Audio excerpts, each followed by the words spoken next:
What's going on, everybody? It's Lips here, and we're going to discuss today what is going on with the New York Rangers. What is going wrong with this team? Last night, they had a horrible loss against Calgary. I posted a knee jerk reaction, but let's dive in a little bit deeper to what is going on with the New York Rangers, why they are off to such a terrible start through their first 10 games of the season. So, the Rangers are currently 3-5-2. And obviously, that's not a good record. But let's take a deeper dive into their 7 losses. So, take away the loss from Calgary last night. Every single one of those 6 losses was a 1-goal game within the final 2 minutes. A couple of games, they gave up a few empty net goals to obviously make the score a little bit worse than it might have been. But they were in all 6 of their losses before the Calgary loss. They lost 2 games in overtime. And honestly, they were right there. They were close. The execution just wasn't there. And hockey is a game where sometimes you play real well and you don't win, and sometimes you win when maybe you shouldn't have won. But this Ranger team, it's getting worse. And Shesterkin started off the year in 6 games, only giving up 6 goals. He was sensational. The last 2 games, giving up 11 goals. Now, part of that is on the defense, because Shesterkin does cover a lot of errors.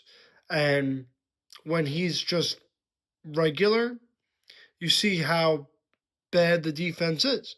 And I don't think the defense has been horrible, but I think the last couple of games they have been exposed. But the crux of the issue, the main issue, there's 2 points I want to get at. First things first is the power play. The power play is dreadful. And the Rangers are probably really regretting trading Chris Kreider. Chris Kreider has had his good moments and his bad moments as a Ranger. I thought getting rid of him was probably a good move. But I knew he was a power play specialist. He's a penalty kill specialist. He's great at deflections and great at standing in front of the net. And the way they're trying to do their power play right now, they're acting like Chris Kreider is still there. They have nobody who can screen in front. They have no one who can get deflections in. The pucks are just going in from 60, 70 feet out, and the goalie's gobbling them up. Easy saves for an NHL goaltender. Maybe once in a while you can get one through, but those aren't high percentage. And honestly, the same 5 guys are out there every single time on the power play for a minute and a half, a minute 45.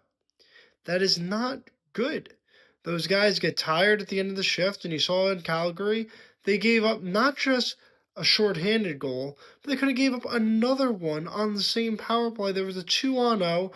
Calgary rang the crossbar. So honestly, this power play is dreadful. Their second unit, I feel like, is almost better, but their second unit doesn't even get to go on the ice. Not good. Now the main issue. So that was part of the issue, but you don't always get penalties. You don't always get power plays. The main issue is their top 6. Let's be real. If you told me at the 10-game mark of the season, Connor Sheary and Taylor Radish were on your top 6, you'd say, wow, that team really is tanking for Gavin McKenna and the number 1 overall pick. Give Taylor Radish credit. He had a hat trick the other night. Sensational. And give Connor Sheary credit. He hustles. He tries hard. He's really, really a go-getter at this point. He came in on a PTO. He earned a spot on this team, I felt. These ain't the guys you need on your top 6. Panarin, he turned down a contract offer. He looks like he's got 1 foot out the door. Don't forget last year, Panarin had that meeting where he had everybody gather around against Peter Laviolette, and they weren't happy about the Barclay Goodrow cut. So there's might still be some animosity there. Mika Zibanejad, I feel like every time he's on the power play, he swings and misses. That happened against Toronto in overtime. It happened where Matthews buried a puck in the back of the net. Happened again tonight that led to a shorthanded goal. Terrible. Alexis Lafreniere. When is the Alexis Lafreniere experiment going to end? Last year, the Rangers ended the Capo Caco experiment. Alexis Lafreniere is a bust. Okay? Maybe he's a third line player.